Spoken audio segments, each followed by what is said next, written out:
Хәерле җомга кичләре сезгә, хөрмәтле телевизор караучылар. Эфирда Саба дулкыннары телевидениесе. Соңгы көннәрдә районыбыз тормышында булган яңалыклар турында Атна информацион программасының бүгенге чыгарылышында сөйләрбез. Студияда Гөлназ Гатауллина эшли һәм кыскача кайбер хәбәрләр турында. Татарстанның авыл районнары арасында беренчеләрдән булып Сабада IT-парк ачылды.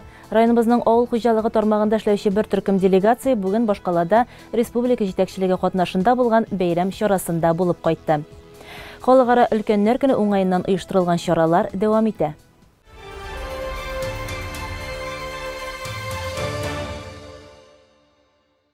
Әлеге һәм башка темалар турында алдагы минутларда тулырак сөйләрбез.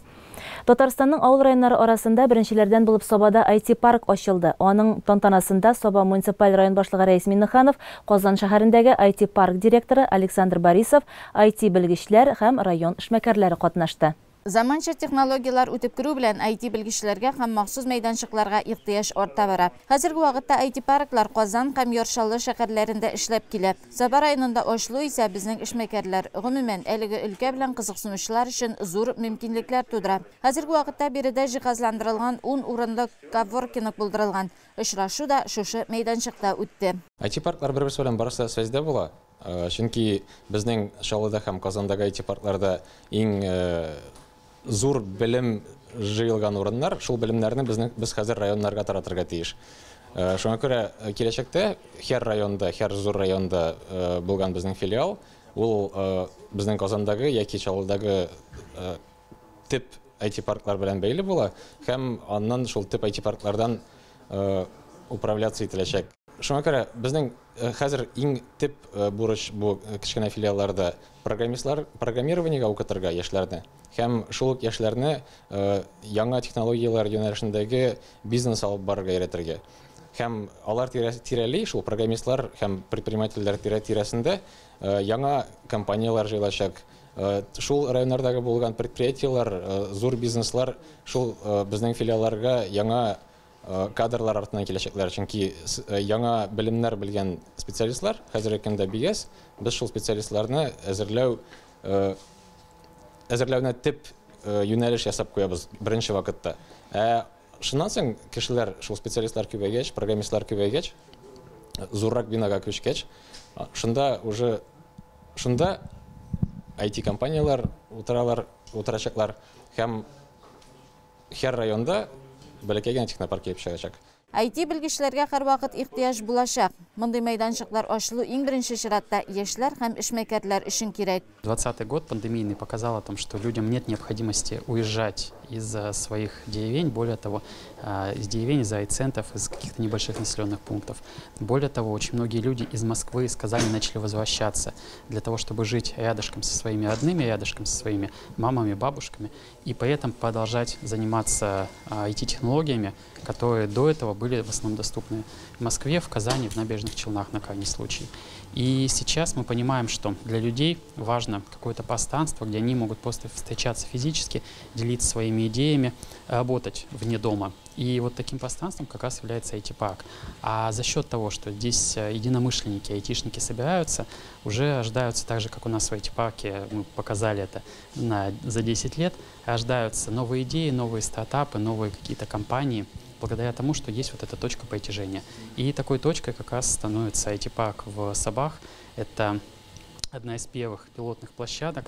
Мы планируем как IT-парк такие площадки во всех муниципальных центрах, во всех крупных населенных пунктах образовать для того, чтобы это была точка притяжения айтишников здесь, чтобы им не было необходимости ехать обязательно в Казань. Сабада ачылган IT-парк директоры Нияз Закиров та яшьләрне үзебезгә тартуны максат итеп куябыз һәм аларга мөмкинлекләр тудырабыз ди. Данное открытие – это один из наших уже далеко не первых шагов района в сторону цифровизации. Данный шаг для нас знаменателен тем, что появление такого коворкинга позволяет нам в район притягивать стартапы, компании, которые только начинают, делают первые шаги в IT-бизнесе. И, соответственно, район может оказать им поддержку, чтобы из небольших начинаний в высоких технологиях вырастали крупные IT-компании, гиганты, которые будут создавать высокотехнологичные рабочие места в районе, которые будут продвигать наш бренд нашего района, в том числе по всей России и за рубежом в будущем. Соответственно, данный шаг также нам поможет трудоустраивать нашу молодежь, чтобы она, прежде чем смотреть в сторону других городов, смотреть в сторону Казани, Москвы, смотреть в сторону зарубежных стран, они могли увидеть здесь что-то, увидеть перспективу своего развития, в том числе именно в высоких технологиях, чтобы здесь были рабочие места, которые позволяют зарабатывать в месяц от 100 тысяч, 150, 200 тысяч рублей. Соответственно, это то, к чему мы стремимся. Мы стремимся к тому, чтобы район развивался, район не затухал, чтобы молодежь даже не то чтобы уезжала, наоборот, приезжала. Мы будем стараться, чтобы наш IT-парк Саба был магнитом для молодежи из других регионов, из других районов республики, возможно. Все, кто захотят вместе с нами развивать Сабинский муниципальный район, Республику Татарстан и Россию, мы всех ждем. Через год планируется открытие, соответственно, уже собственного здания, где-то около 400 квадратных метров. Там будут и обучающие классы, там будут уже офисы для крупных IT-компаний. Мы ведем переговоры в данный момент с 3 крупными международными компаниями, у которых в данный момент открываются филиалы в Республике Татарстан в Казани, и они в рабочем порядке. Мы рассматриваем вместе с ними возможность релокации тех сотрудников, кто хочет жить в экологически чистых местах, именно к нам в Сабинский муниципальный район. Соответственно, данный шаг для них показатель того, что наши планы реальны, что действительно через год мы будем в состоянии принять уже не просто здесь в коворкинге, а в офисе уже международного класса со всеми требованиями по энергообеспечению, по наличию интернета. Яңалыкны башлау һәр вакыт авыр. Моның өчен өйрәнергә, тәҗрибә уртаклашырга кирәк. Технологиялар һәм шул ук роботлар яшәешкә алга таба да үтеп керәчәкләр. Ләкин алар белән эшләү өчен акыллы, белемле кешеләр һәр вакыт кирәк булачак. Мин әйтәсем килә, менә бу IT-парк ул шәһәрләрдә генә булырга тиеш түгел, авылларда булырга тиеш.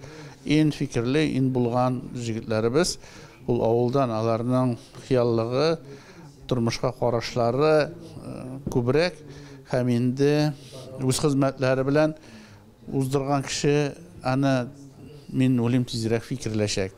Шуның өчен менә шушы мәсьәләне шишу өстендә, шушы менә парклар бу республикабызда авыл районнарында беренче, инде киләчәктә бу бөтен районыбызларда да булыр дим мин.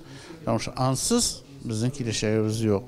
2022 ел ахырына кадәр исә Саба IT-паркының эшчәнлеген 400 квадрат метр мәйданда җыелдыру күздә тотыла. Монда open space, уку класслары һәм офислар булачак.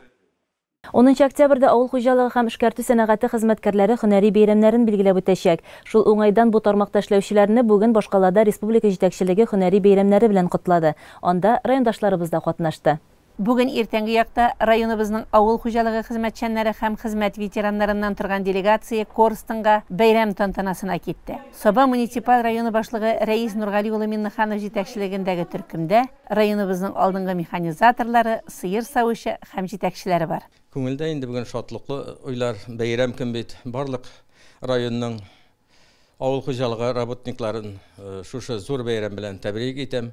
Аларга эшләрендә уңышлар, саулык, сәламәтлек, тормышларында уңышлар теләп калам. Фәрит Хәсәнов гомере буе авыл хуҗалыгына тугры калган кеше. Ул 28 ел буе Тукай исемендәге колхоз белән җитәкчелек итте. Мин 11 елдан бeri инде пенсиядә, Аллага шөкер. Һәр 70 яшь. Бик зур рәхмәт әйтәм. Шунда онытмыйча безне чакырулар өчен пенсионерларны район хакимияте башлыгы Рәис Нургалиевскә, Гафур Хайховичка. Бу инде безнең эшләгән елларны хөрмәт итү дигән сүз. Барлык авыл халкын, барлык авыл хуҗалыгы хезмәтчәннәрен шушы бәйрәм белән тәбрик итәм. Аларга эшләрендә зур уңышлар, түземлек, киләчәктә сәламәтлек булып, сәламәтлекләрен югалтмыйча шушында төпләнеп калып, үзләре артыннан да яшьләрне калдырырга яшәсеннәр. Игенче хуҗалыгы сыер савучысы Рушания Сабирҗанова да үзен бәхетле саный. Хезмәтемне шулай олылылар икән, бу зур дәрәҗә. Эшләгән саен эшлисе килә ди ул. Бик күп сөт бирә торган сыерларны бик яратабыз. Менә араларында бар 40 килограмм сөт бирүче сыерларда. Бәйрәм белән үземнең хезмәттәшләремне, бүтән авыл хуҗалыгында эшләүче хезмәткәрләрне чын күңелемнән котлыйм. Бүген авыл хуҗалыгы хезмәтчәннәрен Казанга зурлап узаттык. Альберт Агилов, Илнар Хаев, Татарстанның от казанган механизаторы Фидаил Сейфетдинов, Рафиз Шайдуллин, Зөлфәт Мөбәрәков кебек егетләр булганда, басуларда игеннәр күкрәп үсәр, тракторлар, комбайннар, ватылуларсыз эшләр. Яздан башлап, көзгә хәтле басуда инде, язгы чәчүдән башлап, көзгә зәпләрне шикәртеп бетермичә басуга кайтып кергән юк. Комбайнда да эшлибез, пешән дә чабабыз. Авыл хуҗалыгын алга җибәрү өстендә эшлибез инде. Менә бүгенге көндә нәрсә? Бүгенге көндә басуда зәп эш сөрәбез. Напарнигым басуда калды, Галиев Айнур. Мин монда авыл хуҗалыгына чакырдылар Казанга. Рәхмәт. Хезмәтемне уллап, шундай бәрәңгә чакырганнар өчен Зиннур Нуровичка, Гафур Шайхуловичка, Рәис Нургалиевичка бик зур рәхмәтләремне белдерәм. Тапшыруыбыз эфирга әзерләнгән вакытта шатлыклы хәбәр килеп иреште. Бүген Корстында тантаналы бәйрәмдә Нырты хуҗалыгы механизаторы Рафиз Шайдуллинга Татарстанның от казанган механизаторы дигән мактаулы исем бирелгән. Кайнар котлыйбыз. Һәм гомумән авыл хуҗалыгы хезмәтчәннәрен бәйрәмнәре белән тәбриклибез. Авыл хуҗалыгы тармагы өчен быел сынау елы булды. Ил табынын байытуда игенчеләребез дә, терлекчеләребез дә бердәй тырышып эшләде.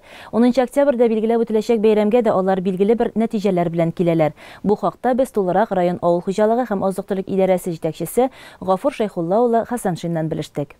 Октябрьнең 2нче якшәмбесе безнең авыл хуҗалыгы эшкәртү һәм авыл хуҗалыгы хезмәткәрләренең профессиональ бәйрәм, һөнәри бәйрәм көне. Бу уңайдан күпмедер елга ямаклар ясап итеп була. Игенчелек тармагында инде тулайым эшләр төгәлләнде дисәк тә була. Быел инде ул аеруча тиз барды, чөнки корылык шартларда игеннәр тиз өлгерде һәм көзге көндә яңгырлар булмаганлыктан ул эшләре тоткарлыксыз барды һәм инде терлек азык әзерләүдә соңгы культуралар кукурузаны сылаштыру шулай тиз шартларда, тиз вакытта үтте дип әйтәсе килә. Инде ел нидегенә килгән чиракта да biz инде безнең өчен шунысы куанычлы, барлык эшләрендә без техник куркынычсызлыгын саклап, югалтуларсыз исән-имин башкарып чыгалдык. Бу беренче ратта мин кыршылык тармагына әйтеп китәсе килә.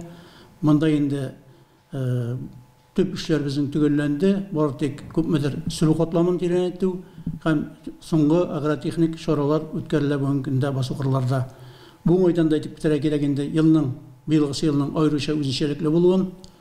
Менә безнең тарихта инде без белгәне соңгы 50 елда, 1981 елда, 2010 елда һәм менә быелгы 2020 елда игенчелек тармагы өчен бик корылыклы шартларда үтте. Вегетация чоры үсемлекләр өчен, бу үсемлекләр өчен генә түгел, терлекләр өчен дә шулай ук күпмедер стресс факторлар дип әйтергә кирәк. Шуңа күрә инде быелгы елны җитештерү күрсәткечләрен киметмичә, барлык күрсәткечләрен дә без яхшырак, нәтиҗәлерәк итеп эшли алдык. Әмма ләкин әле елны тәмамларга кирәк. Терлекчелек тармагы инде ул ел дәвамында 365 көн хезмәт куятын тармак. Бу инде беренче ратта әйтеп китәргә кирәк, тулайым, тулы рацион белән терлекләрне ашарту өчен терлек азырлау дип әйтергә кирәк. Быелгы елда без һәрбер гектардан 15 центнердан артыграк уңыш җыйнап ала алдык уртача. Бу инде безнең хезмәт чыгымнары дип әйтик, керткән ашламалар, барысы да бөтен әйтик, һәрбер гектарга тотылган акча чыгымнары, алар инде исәпләнгән инде 1 гектардан кимендә 30 центнер уңыш алу өчен планлаштырылган иде. Шул максат белән эшләгән идек, әмма ләкин менә шушы ел дәвамында илтә яздан башлап корылыклы иссе бик шундай температура турысы сәбәпле инде һәм яңгырларның аз булуы сәбәпле туфракта дым җитмәде һәм үсемлекләрнең үсеше без теләгәнчә була алмады.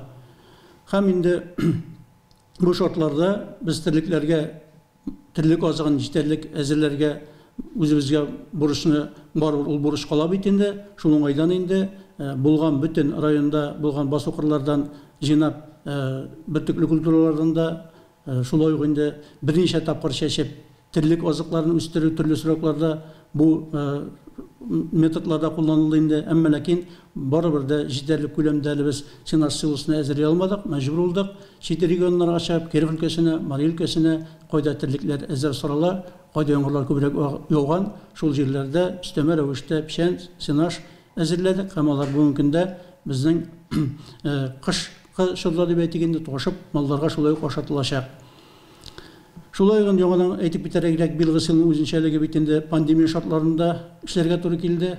Бу инде бигрәк тә авыл хуҗалыгында безнең терлекчеләрне әйтеп бетерәгрәк терлекчел кадрлар алар алыштыргысыз, ниндидер бюджет сферасында яулмаса ниндидер тармакта эшләүче хезмәткәрләрне аермалы буларак, малны иртән һәм тәүлек буе карарга кирәк. Бу чиракта инде безнең билгеле беренче чиратта шушы хезмәткәрне алмаштырып торган кешеләр җитәрлек түгел, кадрлар шул сәбәп инде бу эшкә тартырга туры килде хуҗалыкта булган бөтен булган хезмәткәрләрне һәм инде үстәмә кемгәдер карап торырга туры килде, кем өчендер эшләп торырга туры килде. Һәм әле бүгенге көндә дә менә терлекчеләр арасында безнең белгечләр арасында бу чирләрләр кимеми, һәм инде менә көзге шартларда инде яңадан да белгечләребезгә, җитәкчеләргә хезмәтне ныклабрак оештырырга команда бу шундый шартларда эшләргә туры киләчәк. Инде елның яңадан да үзенчәлекләре шушы үзенчәлекле шартларда эшләү билгеле. Без инде бөтен агротехник чараларны корылыкка каршы куярга тырышып карадык. Шулай булуга карамастан инде барыбер дә без көтелгән уңышны җыйнап ала алмадык. Су сиптерү майданнарын без нәтиҗәләргә файдалану кирәклегенә тагында бер инандык инде быелгы елда бу су сиптерү майданнарында терлек азыгында күбрәк җыйнап алу мөмкинлеге булды. 2 тапкыр күбрәк күп еллык үләннәрнең яшен массаны һәм шулай ук бәрәңге культурасы буенча да әйтеп китәргә кирәк. Су сиптергән майданнарда уңыш анда 2-2,5 тапкыр 40 гектардан күбрәк җыйнап алынды. Икенче механизаторларыбызның, терлекчеләребезнең аларның хезмәтләре һәр вакыт мактауга лаек. Аларга инде бүгенге киләчәк бәйрәмнәргә тукталып китсәк, яңадан да бер мәртәбә бу инде яңадан да безнең республикада да билгеләп үтелә. Җомга көнне безнең президентыбыз кабул итәчәк бу майдан төрле районнан делегацияләрен авыл хуҗалыгы хезмәткәрләре көнен бәйрәм итеп китү буенча районыбызда инде эшкә йомгак шулай ук безнең ясалачак. Игенчелек тармагына да быел инде без җәй көне терлекчеләр сабантын шулай ук үткәрә алмадык. Шунда исәпкә алып, барлык төр 2-1 тармакны бергә кушыбрак без инде хакимият башлыгы карары нигезендә берлектә шушы ярыш шартларына, урыжының ярыш шартларына һәм терлекчеләребезнең ел буе куйган хезмәтләрне нәтиҗә ясап, аларында хезмәтләрен билгеләп үтәчәкбез. Хөрмәтле авыл хуҗалыгы җитәкчеләребез, белгечләр, икенче механизаторларыбыз, терлекчеләребез безнең якынлашып килә торган һөнәри бәйрәмебез белән чын күңелдән сезне тәбрик итәм. Исәнлек, саулык, иминлек, сабырлык, түземлек һәр барчагызга һәм инде шушы үзебезнең хезмәтебезне һәр вакыт яхшы итеп башкарырга, ныклы хезмәт дисциплинасы, технологик дисциплина үтәп, бергә хезмәт куярга безнең барыбызга да чын күңелдән бәйрәмне барыгызга, рәхмәт барыгызга да.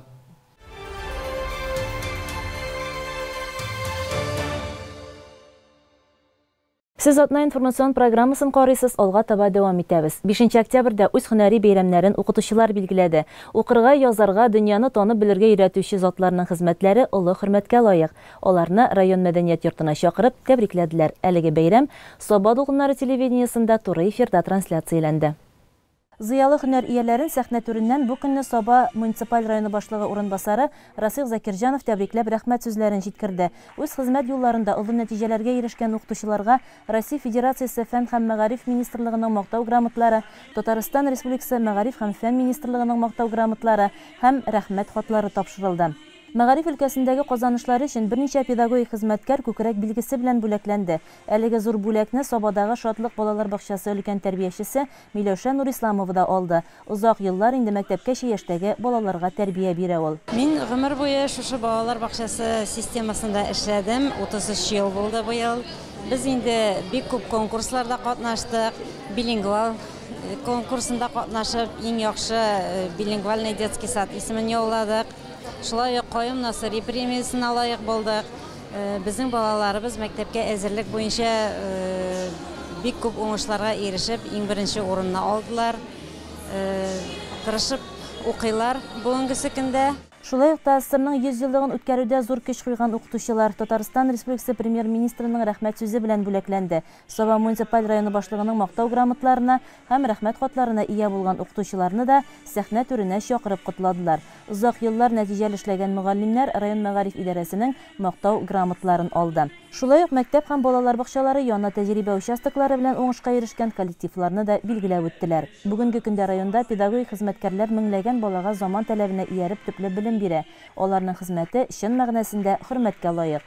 Тантаналы өлештән соң укытучылар Әтнә дәүләт театрының спектаклен тамаша кылды. Халыкара өлкәннәр көне уңаеннан районыбызда чаралар дәвам итә. Лесхоз бистәсендәге картлар һәм инвалидлар йортында яшәүче өлкәннәр өчен дә һәр елдагыча бәйрәм концерты тәбрикләүләр оештырылды. Эпидемиологик вазгыять белән бәйле рәвештә быел бәйрәм саф һавада һәм тиешле дистанцияны, кагыйдәләрне саклап уздырылды.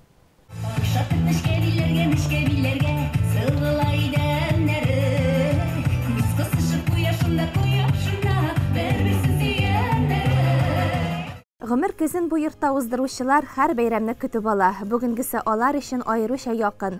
Биредә республикабызның төрле төбәкләреннән 87 кеше тәрбияләнә. Барлыгы 80 урын, өстәмә 10-сы аерым түләү шартларында. Өлкәннәр интернат хезмәткәрләре һәм табибларның ныклы кайгыртуын тоеп яши. Интернатыбызда безнең төрле яктан специалистлар бар. Менә мәсәлән килгәндә безнең трудовая терапия, ул инде шушы өлкән булган кешеләр белән даими түгәрәкләр үткәрәләр. Лечебный физкультура инде специалист булып безнең шәфкать туташлары инде массаж, шулай ук инде культ массовый мероприятиялар инде планга куелган ел дәврендә. Уңайлылыкны тәэмин итү максатыннан быел канализация системасы, душ, ванна бүлмәләрендә тулысынча ремонт эшләре башкарылган. Җәй буе үз бакчаларында үстерелгән яшелчә, җиләк-җимеш белән тукланалар. Кышка да җитәрлек запас булдырылган. Бәйрәм барышында Лесхоз мәдәният йорты хезмәткәрләренең концерт номерларын өлкәннәр алкышларга күмде. Үзләре дә җыр-биюләр бүләк итте.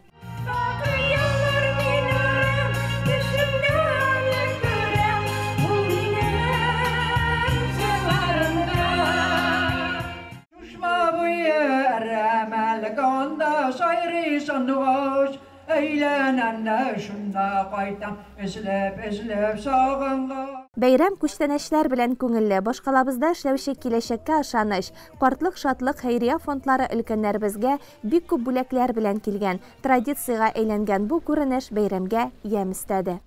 Шәмәрдән балкыш тернәкләндерү үзәгендә ял итүче өлкәннәр дә бәйрәм концертын тамаша кылды. Чарадан алдагы сюжет.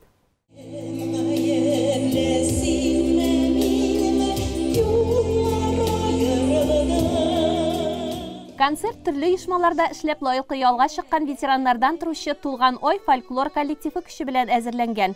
2006 елдан бирле уңышлы эшләп килүче әлеге коллективны ветераннар советы рәисе Галиева Минҗихан Әхмәдулла кызы җитәкләй. Хәзер инде 15 елга якын без шулай шушы мәдәният йортында бергә эшләп киләбез. Бүгенге чарада да әйбәт кенә минем кызларым, җегетләрем әле Зәңгәршәл үзегеннән спектакльнән бер үзек таматрыгына күрсәтергә җыенабыз. Менә шулай итеп өлкән кешеләрдән төзелгән ансамбль белән аннар бөтен бездә Шәмәрдәндә яшәгән халыклар өчен әле собаларга да барып бөтен чараларда катнашабыз. Иләренә барабыз, ветераннарны хөрмәтлибез. Алар безгә аннан яшь өлкән буыннарында без шушы үзебезнең үзәккә чакырып шушы мәдәният йортларында кичәләр уздырып, туган көннәр уздырып, бергә матур-матур гына яшибез. Концерт программасында нәкъ менә өлкәннәрнең күңел халәтенә туры килүче ретро җырлар өстенлек итә. Һәр чыгыш ясаучының үз моңы. Аларның һәрберсен профессиональ дәрәҗәдә башкару осталыгы бәйләй. Биюче Гөлсинә Фазлиеваның хәрәкәтләренә күз дә иярмый. Мин бар булган өлкән кешеләргә, яшьләргә дәген, безнең белән катнашып җиргән кешеләргә, безнең караучыларга да зур шатлыклар, бәхет, сәламәтлек, бу авыр дип әйтәбез инде пандемия вакытында. Барсына да таза сау булып, исән сау булып, бергә яшәргә насыйп булсын дип әйтәсем килә. Концертны Харис Закиров һәм Миңнур Садыкова шигъри тәлгәшләр белән бизәп алып барды. Өлкәннәребезне Саба муниципаль районы башкарма комиссиясе җитәкчесе урынбасары Марат Кәримов сәламләде. Балаларыгыз, анакларыгыз һәр вакыт сөендереп торсын. Үзегез дә һәр вакытта бөтен яклап та кадер хөрмәттә булыгыз. күшігізден келгенше, өзіңізді якыннарыгызга, балаларга, анакларга, күрше тирәгә, дус ишләргә булышып торыгыз. Матур сүз белән булса да, балаларга инде өлкәннәрнең сүзе аеруча үтемле. Шуңа күрә бер-беребезне белеп, танып, бер-беребезгә ярдәм итеп, матур итеп, алга таба да сау, сәламәт булып яшәргә язсын. Балкыш тернәкләндерү үзәгенә Буа шәһәреннән 3-нче тапкыр килүче Гөлчәчәк Калимуллина рәхмәт хисләрен җиткерде. Так встречают, как родственников. Даже родственники так не встречают. Иногда. Им хочется пожелать всего доброго, чтобы реабилитационный центр всегда работал, чтобы хоть 28 человек, мы очень любим этот центр. Там всякие лечения получаем, душевно отдыхаем. И еще нам очень нравится посещать этот дом культуры. Бүгенгесе көндә 18 кешене берләштергән Тулган ой фольклор коллективының чыгышы тамашачыларны таң калдырды. Аларга ныклы сәламәтлек, иҗат уңышлары телибез. 2021 ел республикабызда туган телләр һәм халыклар дуслыгы елы булып дәвам итә. Аның кысаларында төрле проектлар тормышка ашырыла. Аулак үй батл проектының бер өлеше узган атнада Собада үтте. Киләсе хәбәр. Туган телләр һәм халыклар дуслыгы елы уңаеннан республика күләм Аулак үй батл проектының географиясы көннән-көн киңәя бара. Аулак өйлеләр Арча, Апас, Нурлат районнарында булдылар инде. Чираттагысы Саба районы. Очрашулар Сәләтле балалар мәктәбеннән башланып китте. Укучылар һәм укытучылар кунакларны ипи туз белән каршы алды. Мәктәптә эшләп килүче түгәрәкләр һәм кул эшләре белән таныштырдылар. Аулак үй батл очрашуының төп максаты мәктәп укучылары белән очрашып, аларга аулак үй күренешләрен, милли гореф-гадәтләребезне, борынгы җырларыбызны, язучыларны, татар әдәбияты классикларын белән таныштыру. Аулак үй батл проекты язучылар берлеге белән тыгыз элемтәдә эшли. Мәктәп укучылары белән очрашулар әдәбият, сәнгать һәм шигърияттә иң көчле командаларны сайлап алу һәм ел ахырында аларны Казан каласына язучылар берлегенә очрашуга чакыру. Сабаның Сәләтле балалар мәктәбе укучылар белән очрашу да үтә кызыклы һәм файдалы узды.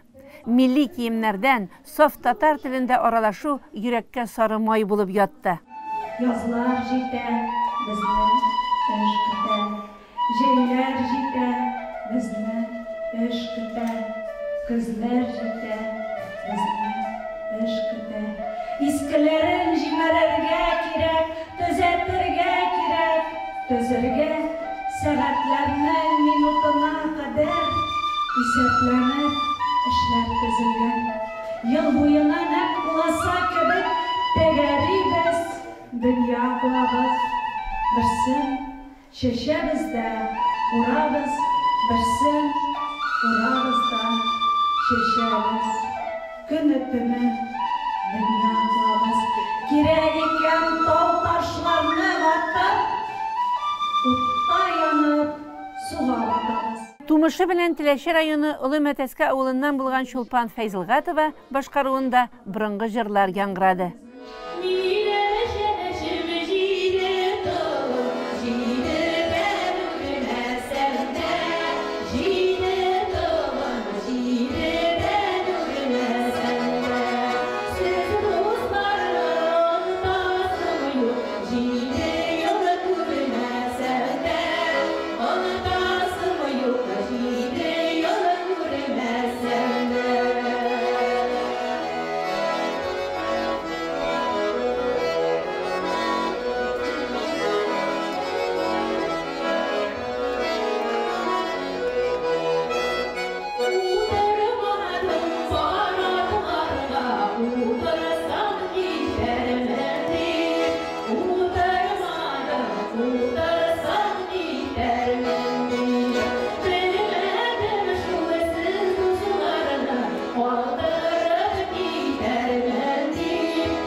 Укучылар мандолинада Суфия Мустафина уйнавын яратып тыңладылар.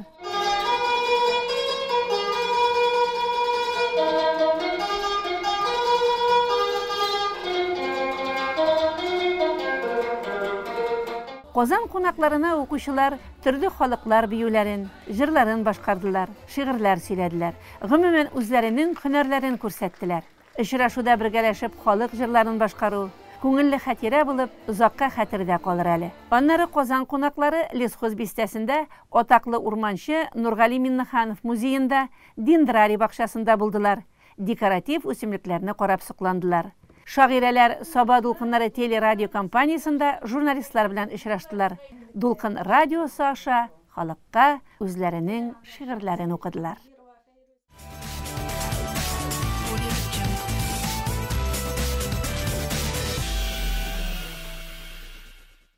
Беренче-2 октябрь көннәрендә Саба-Арена спорт мәктәбендә 2003-2004 елгы яшүсмерләр арасында Федерация кубогына һәм Татарстан Республикасы команда беренчелегенә көрәш бәйгесе булып узды. 1-2 октябрь көннәрендә Саба-Арена спорт мәктәбендә 2003-2004 елгы яшүсмерләр арасында көрәш буенча Федерация кубогына үткәрелүче Татарстан Республикасы команда беренчелегенә ярышлар булып узды. Көрәш ярышларына бөтен республикадан 26 команда килгән иде. Тантаналы ачылышта Саба муниципаль районы башлыгы урынбасары Расих Закирҗанов, Татарстан Республикасы спорт министрлыгы вәкиле Айрат Гатауллин, РСФСРның спорт мастеры, республика күләм судья Әүхәт Мөхәммәдиев, Татарстан Республикасы көрәш федерациясы президиумы әгъзасы, республика күләм судья Ильгиз Салихов, Татарстан яшьләре газетасы мөхәррире, Татарстан Республикасы көрәш федерациясы президиумы әгъзасы Атлас Гафиятовлар бар иде. Бу ярышларның баш хөкемдары райондашыбыз, танылган көрәшче, республика күләм судья Ленар Бектемиров булды. Тагын шунысын әйтәсе килә. Районыбызда республика күләмендә үткәрелә торган ярышларда Саба муниципаль районы яшьләр эшләре һәм спорт бүлеге җитәкчесе, танылган көрәшче Ирек Гариповтан кала хөкемдарлык иткән кеше юк иде әле.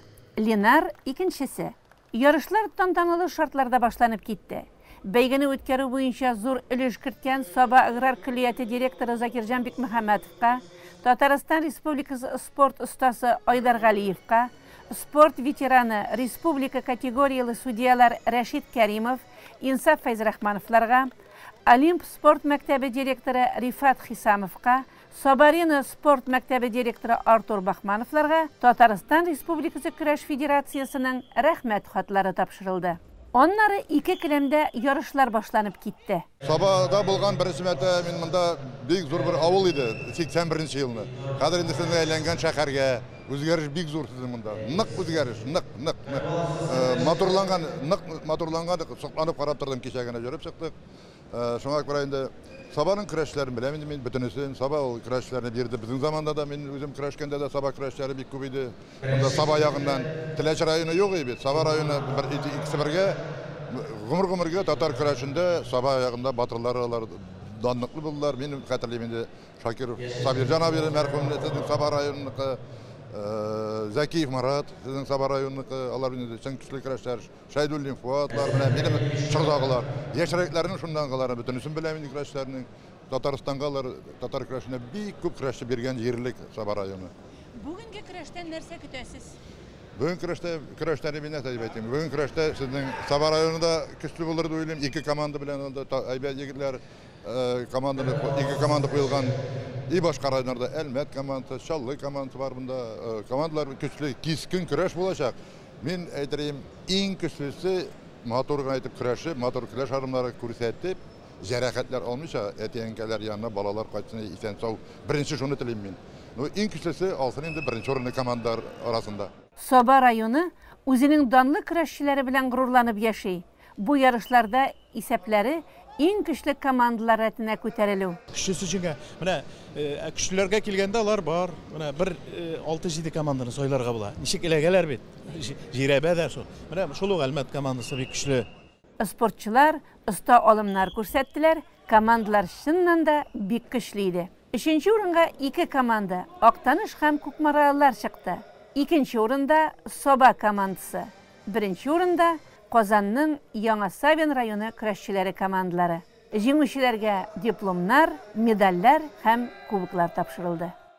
Татарстанда коронавируска каршы чикләүләрне катгыйландыралар. Соңгы мәгълүматлар буенча яңа өстәмә чикләүләр 11 октябрьдән гамәлгә керәчәк. 11 октябрьдән кинотеатрлар, цирклар, концерт заллары, тамаша залларын 50%-ка гына тутыра алачак. 500-дән дә күбрәк кеше кертү тыела. Спорт һәм физкультура, күңел ачу, мәдәни чаралар уздырганда тамаша залындагы урыннарның 50%-тан да күбрәге тулмаска, 500-дән дә артык кеше булмаска тиеш. Моннан тыш, кунакханәләр, хостеллар, номерлар фондан 50%-ка гына тутырып эшли ала. Әгәр барлык хезмәткәрләр дә ковидка каршы прививка ясаткан икән, номерларны тулысынча тутырырга була. Җәмәгать туклану урыннарына, спорт үзәкләренә, бассейннарга, фитнес үзәкләргә, аквапаркларга, сәүдә күңел ачу үзәкләренә COVID-19-га каршы вакцинация узуны раслый торган QR-кодларны күрсәткәч кенә кире булачак. Коронавируска каршы вакцина ясатмаган яки соңгы 6 айда ковид белән авырмаган 65 яшьтән өлкәнрәк кешеләр өчен мәҗбүри изоляция режимы кертелә. Үз-үзебезне саклыйк.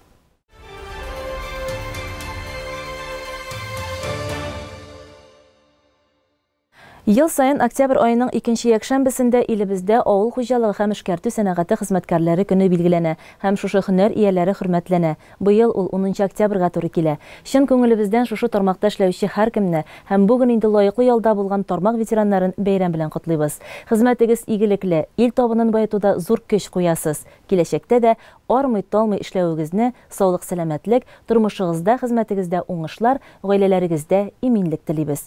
Һәм инде шушы урында тапшыруыбызны тәмамлыйбыз. Исән-сау булыгыз, ялларыгыз тыныч үтсен.